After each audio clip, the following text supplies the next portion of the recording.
Hello students, welcome to our video session. So today we are going to discuss about the spherical mirrors. That topic is from your light chapter, part of physics. So let's start. What I have this sphere and I have cut this sphere into two halves, means that and this one. Clear this thing. In standard 8th also might be you have done about concave and convex mirror. Same thing we are going to discuss over here but in detail. See beta, I have cut the sphere into two parts.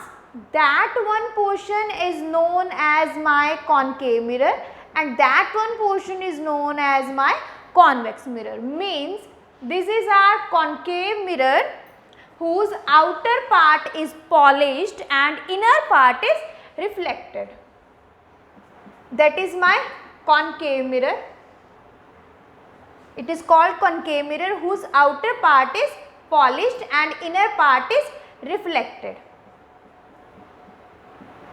And the center of the mirror, this is my concave mirror, the center of the mirror is known as the pole of the mirror. This term is known as the pole. Pole means center of mirror.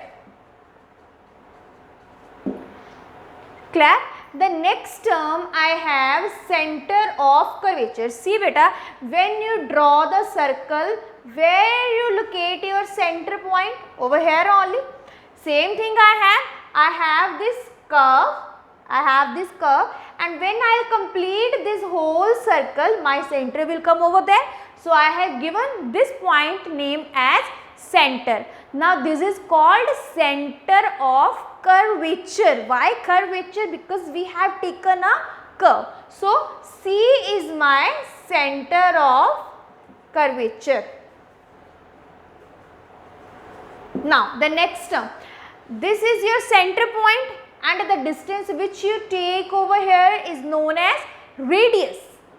Here I have taken a curve, so my distance from center to the pole is called as radius of curvature. This point is center of curvature and that distance I take as radius of curvature. Understood till here? Now the next term is, this is my radius of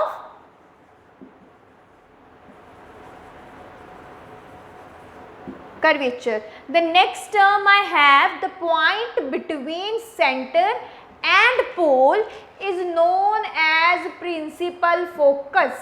That point is known as principal focus. This is the new term which you might be have not heard earlier. This is principal focus. What is principal focus? The point between the center of curvature and the pole of mirror is called the principal focus. Between center of curvature and pole of the mirror. Now this distance I have taken as radius of curvature. So this distance will be known as the focal length. You can see this thing beta. This is the center of curvature and distance is radius of curvature and that is the principal focus, and the distance between principal focus and pole of the mirror is known as the focal length. Means small f symbolize focal length. Now you can see a relation between focal length and the radius of curvature.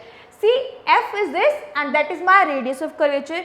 It is clearly showing this thing that f is half of the radius of curvature. So we can have a relation by this, like f is equals to r by 2. So these were the terms, or I can say characteristics, which we will use for making ray diagrams when we will draw it for concave and convex. So that were the terms: pole of the mirror, center of curvature, radius of curvature, principal focus and focal length. Clear this thing? Same for the convex. Suppose I have convex mirror. In case of convex mirror, the inner part is inner part is polished and outer part is reflected. Means rays यहाँ पे आएंगी and they will reflect like this. Why so? Because afterwards the portion will be which one? Polished. Polished portion हो जाएगा, rays आगे जा ही नहीं पाएंगी, they will reflect back.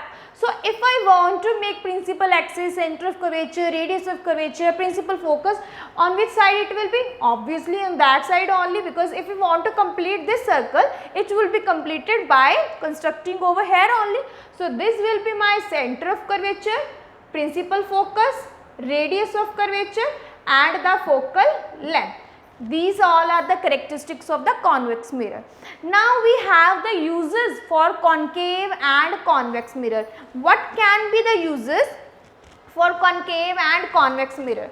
Might be you have seen your father doing shaving at your home.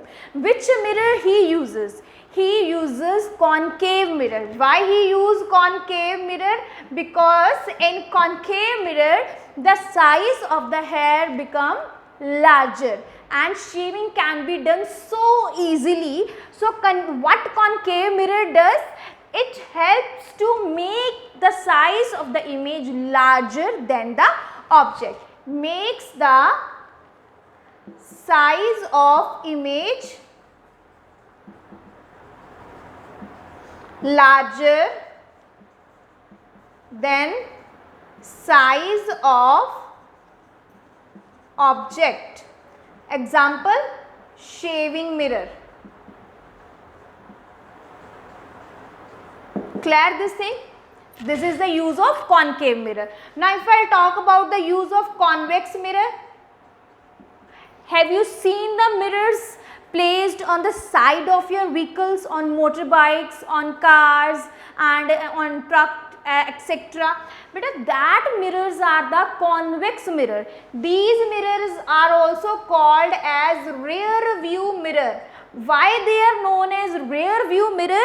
Because those mirrors help us to see the wider view behind us.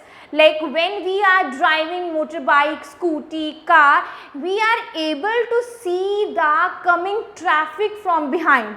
That traffic can be visualized by seeing the convex mirror, and that gives us the wider view, rear view. That is why this is called the rear view mirror. So these were the uses of concave and convex mirror.